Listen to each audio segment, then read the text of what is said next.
Peran guru secara psikologi. Pertama itu pengertian psikologi pendidikan. Psikologi pendidikan terdiri dari kata psikologi dan pendidikan. Psikologi berasal dari kata psyche yang berarti jiwa dan logos yang berarti ilmu. Secara harfiah, psikologi berarti ilmu tentang jiwa atau ilmu jiwa. Maka psikologi merupakan kajian ilmiah mengenai tingkah laku dan proses mental. Sedangkan psikologi pendidikan adalah cabang psikologi yang khusus mempelajari aktivitas-aktivitas atau tingkah laku manusia dan proses mental yang terjadi dalam proses pendidikan.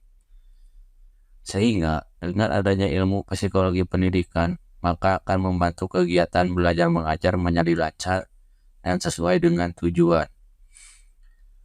Guru akan memahami dan tahu bagaimana cara mendidik siswa-siswinya sesuai dengan tahap perkembangannya. Selanjutnya ada landasan psikologis proses pendidikan. Para pendidik terutama guru, dosen, media suara, instruktur, pelatih, penata, dan lain-lain sebagai individu membutuhkan pengetahuan tentang psikologi. Tetapi sebagai pendidik mereka membutuhkan pengetahuan tentang psikologi dalam interaksi pendidikan. Interaksi pendidikan merupakan suatu interaksi yang sangat kompleks dan unik. Berinteraksi antara individu tetapi berlangsung dalam konteks yang bersifat pedagogis. Banyak segi aspek, unsur, dan hubungan yang membutuhkan pemahaman secara psikologis. Juga banyak melakukan tindakan layanan yang memerlukan dasar-dasar atau prinsip-prinsip psikologis. Dan banyak masalah yang perlu dianalisis dan diatasi dengan pendekatan-pendekatan psikologis. Beberapa ahli tidak menyetujui rumusan landasan psikologis proses pendidikan atau psikologi pendidikan sebagai ilmu terapan, sebab ilmu ini merupakan ilmu yang berdiri sendiri sebagai suatu ilmu yang mempelajari situasi pendidikan. Selanjutnya ada tujuan mempelajari landasan psikologi. Interaksi pendidikan yang berlangsung di sekolah telah direncanakan dengan sistematis dan teliti dalam satu kurikulum. Karena adanya perencanaan yang demikian itulah, maka interaksi pendidikan di sekolah disebut sebagai interaksi pendidikan formal. Interaksi pendidikan di rumah dan masyarakat disebut pendidikan informal dan non-formal. Guru sebagai pendidik atau pengajar formal di sekolah tidak hanya menuntut memahami perkembangan dan kemampuan siswa, tetapi dituntut memahami seluruh situasi pendidikan. Situasi pendidikan merupakan interaksi antara guru dengan siswa dalam upaya guru membantu perkembangan siswa mencapai tujuan-tujuan tertentu dengan berpedoman kepada kurikulum dan berlangsung dalam suatu lingkungan tertentu.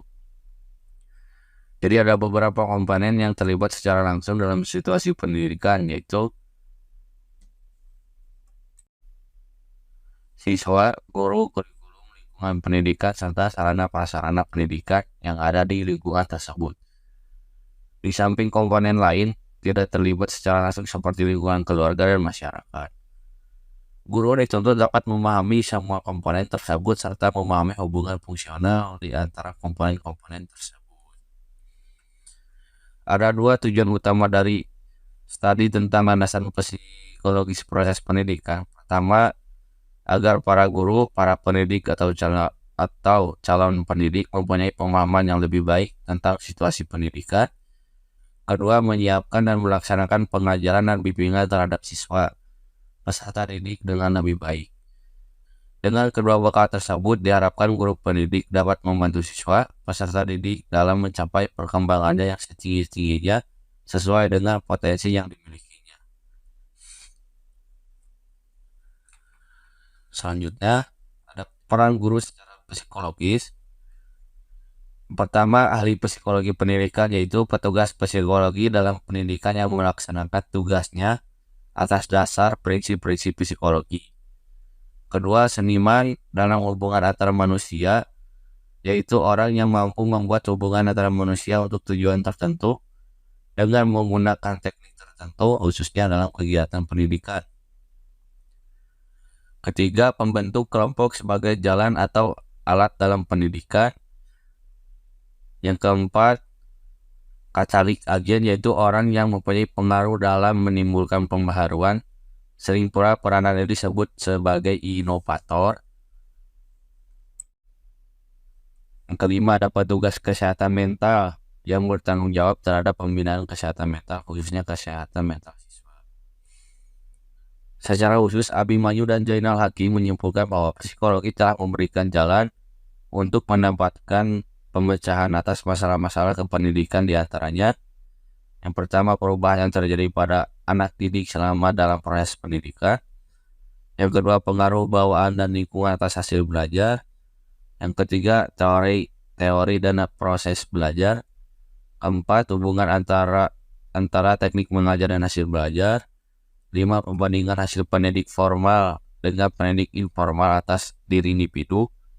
6, pengaruh kondisi sosial anak didik atas pendidikan yang diterimanya. 7, nilai sikap ilmiah atas pendidikan yang dimiliki oleh para petugas pendidik.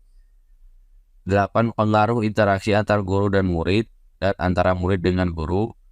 9, hambatan, kesulitan, ketegangan, dan sebagainya yang dialami oleh anak didik selama proses pendidikan.